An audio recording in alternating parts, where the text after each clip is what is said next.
Bismillahirrahmanirrahim. Assalamualaikum warahmatullahi wabarakatuh. Alhamdulillahil karimil mannan.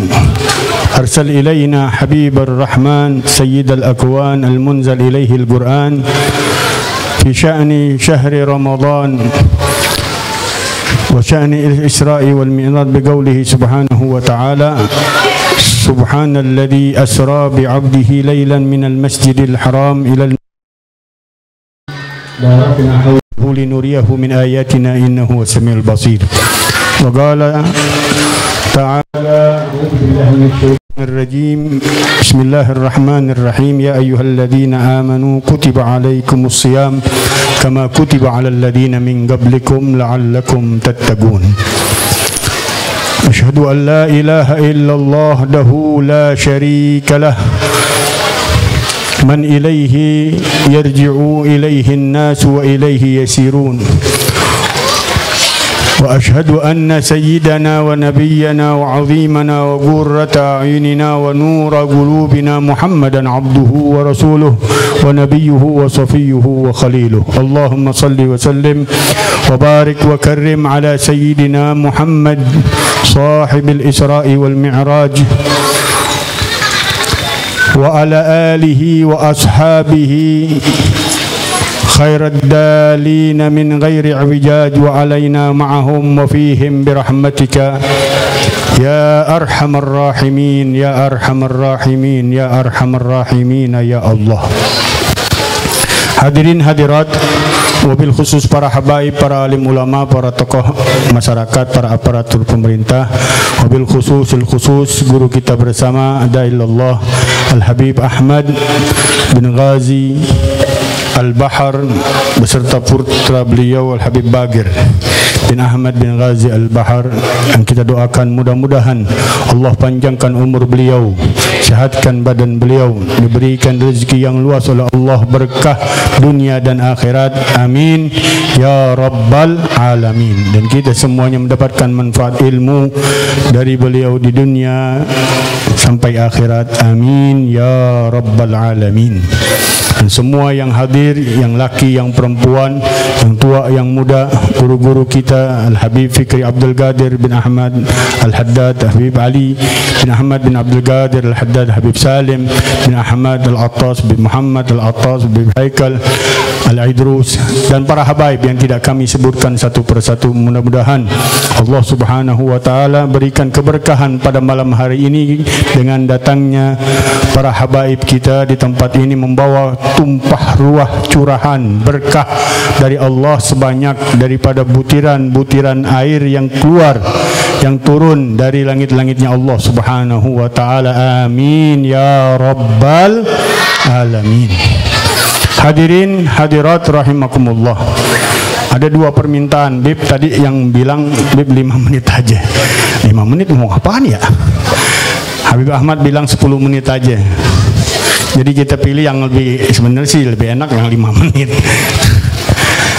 Hadirin hadirat rahimakumullah, peringatan Isra Mi'raj adalah suatu anugerah yang terbesar yang didapati oleh Rasulullah sallallahu alaihi wasallam. Walaupun sebagian ulama mengatakan yang terbesar juga adalah turunnya ayat innallaha wa malaikatahu yusalluna 'alan nabi ya ayyuhalladzina amanu sallu 'alaihi wa sallimu taslima. Jadi ada dua pendapat ulama kita, ada yang mengatakan yang paling besar mukjizat Rasulullah tentu Al-Quran, setelahnya adalah peringatan Isra dan Mi'rajnya, yang ketiga adalah turunnya ayat innallaha wa malaikatahu yusalluna 'alan nabi ya ayyuhalladzina amanu sallu 'alaihi wa sallimu taslima. Dan antiknya urutannya dibuat sama Allah teratur. Isra Mi'raj adanya di bulan Rajab. Innallaha wa malaikatahu yusalluna 'alan nabi adanya di bulan Sya'ban. Yang terakhir, pemberian yang terbesar juga adalah bulan Ramadan, tapi bukan hanya untuk Rasulullah, tapi untuk seluruh umatnya Rasulullah sallallahu alaihi wasallam. Ini keistimewaan diatur sama Allah begitu rapi sesuai urutannya.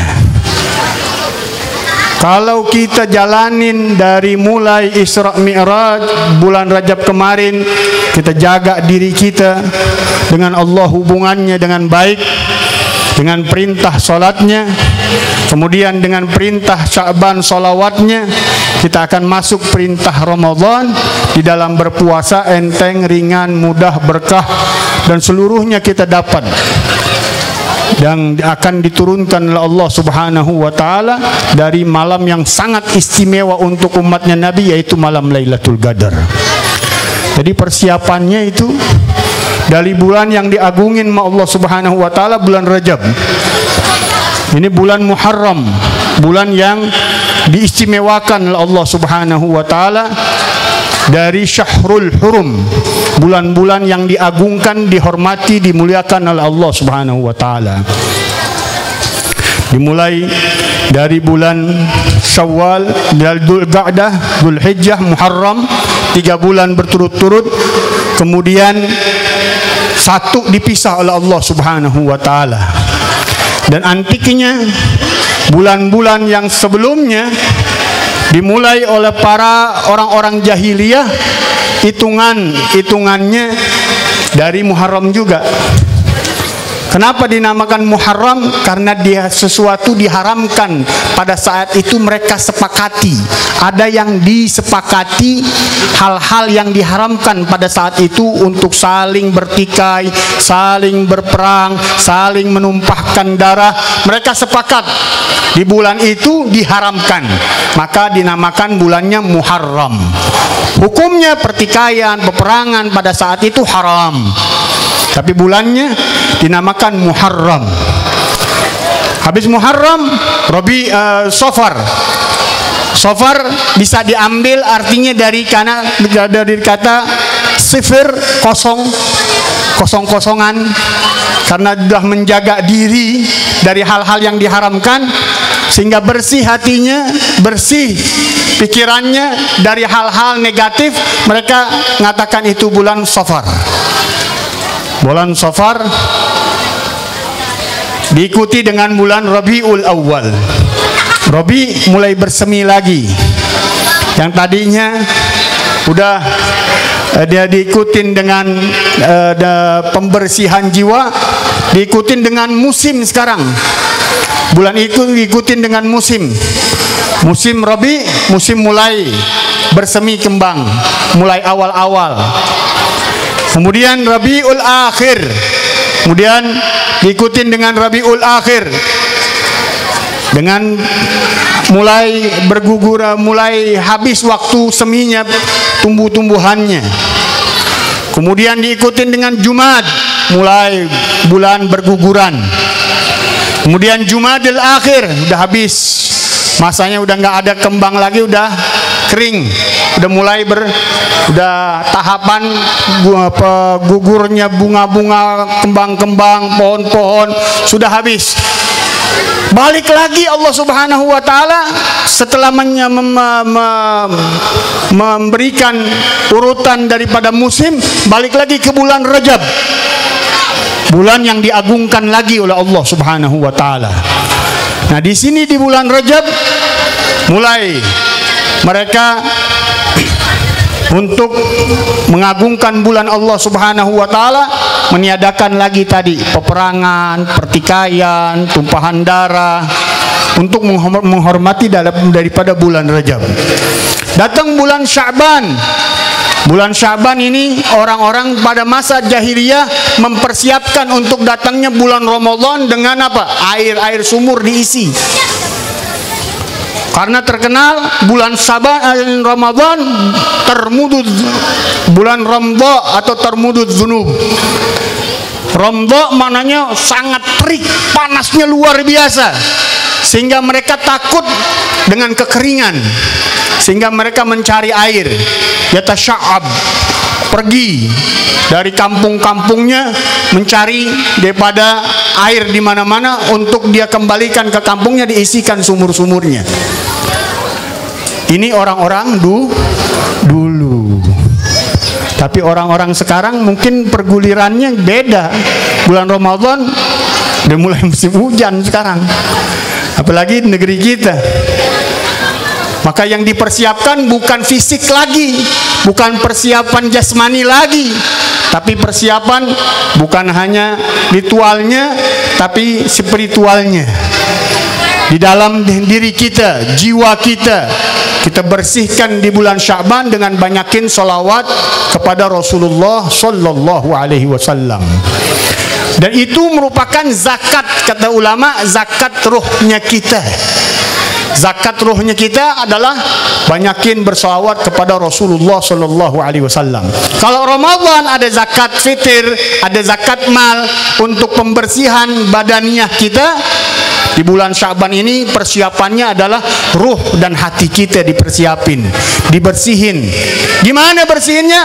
Banyakin solawat, karena diturunkan ayat solawat di bulan Sya'ban. Orang masih masuk bulan Sya'ban nggak pernah selawat nih, bingung nih. Akan keder dia masuk bulan Ramadan. Apaan yang dia persiapin untuk masuk bulan Ramadan kalau bulan Sya'bannya nggak berselawat, apalagi bulan Rajabnya nggak banyak istighfar, karena bulannya Allah Subhanahu wa taala. Para ulama mengajak kita untuk banyakin istighfar di bulan Rajab. Di bulan Sya'ban para ulama kita ngajakin kita untuk banyakin solawat kepada Rasulullah, karena zakatnya ruh kita, zakatnya hati kita, zakatnya pikiran kita. Sehingga ketika bulan Ramadan konsen penuh dia untuk pembersihan badaniahnya dia dengan cara berpuasa, dengan membayar zakat fitrah, dengan membayar zakat malnya. Dengan itu akan bersih dia punya badannya. Dan ini penting puasa. Orang-orang dulu bikin kurikulum tuh. Bulan Sya'ban udah persiapan. Sama seperti orang-orang jahiliyah, mereka bersiap-siap dengan berbagi tugas. Mereka keluar dari negerinya untuk mencari air, untuk dikembalikan ke negerinya. Dan untuk persiapan nanti habis Ramadan, Syawal, Dzulqa'dah, Dzulhijjah, bulan-bulan haji. Mereka isi tuh di tempat-tempat mikot. Kalau orang yang haji tahu tuh tempat-tempat mikot, tempat mulai niatnya untuk ihram. Nah di situ dulu mandi mereka, ada sumur-sumur. Nah, hasil dari bulan Sya'ban tadi mereka bawa sebagiannya untuk ngisi tuh sumur-sumur yang mereka akan gunakan ketika pergi haji. Untuk mereka niat dari mulai Syawal, Dzulqa'dah, Dzulhijjah, ini bulan-bulan haji. Al-hajju ashhurum ma'lumat. Haji itu bulannya telah diketahui, yaitu bulan Syawal, bulan Dzulqa'dah, bulan Dzulhijjah. Apa persiapan mereka?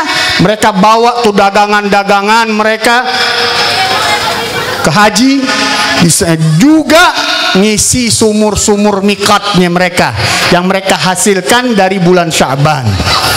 Ini yang harus dilakukan persiapan di bulan Sya'ban. Selain banyak solawat, ibu-ibu nih kebanyakan nih, banyak yang nggak paham. Kalau dia punya utang puasa, dia diemin aja. Bu, bulan puasa Ramadan jangan ditinggalin. Qadha bulan puasa yang tahun lalu, ibu dalam keadaan haid atau dalam keadaan habis melahirkan nifas, belum membayar daripada bulan-bulan Ramadan yang tahun lalu, wajib dibayar di bulan Sya'ban. Madhab kita Imam Syafi'i melarang. Nahan Nabi sallallahu alaihi wasallam an siyami fi nisfi Sya'ban. Nabi melarang kita untuk puasa setelah nisfu Sya'ban. Tapi bagi orang-orang yang tidak membayar hutang, kata ulama-ulama kita, kalau orang yang bayar hutang, bayar nadar, bayar kafarat, dia nadar mau puasa, kalau gol masalahnya, urusannya, dagangnya, bisnisnya, dia mau puasa, dia belum bayar, bulan Sya'ban bayar. Walaupun udah pertengahan bulan Sya'ban, bayar. Begitu juga ibu-ibu tuh yang punya bayar hutang puasa Ramadan. Konsekuensinya apa? Kata ulama, kalau bulan Sya'ban ini tahun kemarin dia tinggalin 10 hari. Ini masalah sering terjadi dan harus kita ingatkan ibu-ibu kita. 10 hari di tahun lalu dia nggak puasa karena melahirkan atau karena haid 10 hari. Dia harus bayar, dia nggak bayar-bayar sampai datang bulan Sya'ban. Wajib dibayar di bulan Sya'ban. Jangan ditinggalin 10 hari. Kalau sampai bulan Ramadan dia nggak bayar juga. Masuk bulan Ramadan tahun ini. Tahun kemarin 10 hari nggak dibayar, tahun ini masuk. Dia harus membayar bukan hanya Ramadannya, puasanya nanti di bulan Syawal, dia harus bayar tuh yang 10 tahun kemarin, ditambahin setiap hari di bulan puasanya dia bayar fidyah. Satu mud setiap hari. 10 dari yang ditinggalkan dari puasa Ramadan yang dia nggak bayar sampai datang bulan Ramadan keduanya dia nggak mau bayar atau dia terlupa bayarnya. Ketika puasa Ramadan, dia puasa bulan Ramadan tahun ini, dia bayar fidyah juga. Untuk apa fidyahnya? Fidyah daripada bulan Ramadan tahun lalu yang dia nggak bayar. Kalau 2 tahun begitu juga, sampai 2 tahun ke depan dia nggak bayar, meningkat fidyahnya 2 kali lipat. Setiap hari 2 sampai 10 hari. Tahun ketiganya begitu juga. Berarti apa? 3 fidyahnya. Puasanya tetap 10 hari yang belum dibayar, harus wajib dibayar. Tapi yang berkelipatan kata ulama adalah fidyahnya. Fidyahnya naik. Kalau udah 3 tahun berarti 3 kali dari 10 hari yang ditinggalkan, 30 hari dibagi berarti setiap hari 3 selama 10 hari. Ibu ini nggak konsen nih, mau hujan sih. Emang pantas Habib Fikri bilang 5 menit aja, ini udah cukup 10 menit, udah kelewatan. Jadi ingetin, di bulan Rajab kemarin yang sudah nanam benih yang bagus untuk bulannya Allah Subhanahu wa Ta'ala, kemudian dia siramin di bulan Sya'ban dengan banyak sholawat, jangan khawatir, insya Allah bulan Ramadannya sukses, penuh keberkahan, penuh anugerah, dan dapetin Lailatul Qadar. Tapi kalau dia nggak punya persiapan dari bulan Rajab, nggak punya persiapan dari bulan Sya'ban, jangan harap dah. Apalagi tahun-tahun zaman kayak kita yang makin maju terawihnya. Awal doang, wah ramai, masjid, musola semuanya penuh. 10 hari maju, tinggal imam doang makmum. La haula wala quwata illa billah. Ini menandakan apa? Dia nggak ada persiapan. Segala sesuatu sebenarnya kalau nggak pakai persiapan rusak. Ente main basket, main bola tanpa persiapan, latihan dulu, berantakan. Dagang, nggak tahu metode dagangnya, cara dagangnya, nggak ada persiapan modal, goblok. Bakal berhasil. Nggak punya ilmunya, nggak punya tata caranya, nggak punya modal, dia bakal berhasil. Begitu juga puasa. Puasa ini harus dilatih. Makanya apa?